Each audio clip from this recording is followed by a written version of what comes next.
Le PNUD et ses partenaires contribuent à la lutte contre les menaces sécuritaires dans les pays côtiers d'Afrique de l'Ouest, notamment Bénin, Côte d'Ivoire, Togo et Ghana. C'est à travers le projet Renforcement de la résilience et de l'engagement des communautés pour prévenir et combattre l'extrémisme violent dénommé Atlantic Corridor. Le programme des Nations Unies pour le développement a à cet effet renforcé les capacités des membres du groupe de travail technique mis en place sur la problématique de la prévention de l'extrémisme violent. C'était au cours d'un atelier tenu le 20 et 21 août 2024 à Kara. Cette formation des membres du comité du groupe de travail technique du projet Atlantic Corridor se justifie par la nécessité d'adapter les connaissances, les compétences des membres de ce groupe technique-là sur la problématique de l'extrémisme violent et également de les informer sur les dynamiques en cours.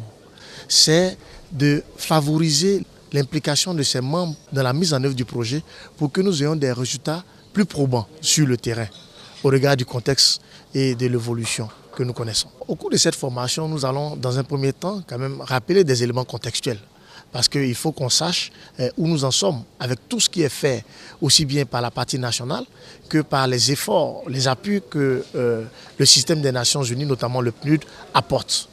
Et après cela, nous allons présenter les efforts au niveau national, le dispositif institutionnel mis en œuvre par le gouvernement pour contrer cette problématique-là. Et nous allons ensuite présenter l'approche du PNUD. Et enfin, nous allons nous accorder sur des perspectives. Le projet Atlantic Corridor se veut donc fournir un soutien au renforcement des infrastructures pour la paix, notamment les mécanismes d'alerte précoce et de réponse rapide au niveau local et la résilience socio-économique des jeunes et femmes à risque et d'autres populations vulnérables.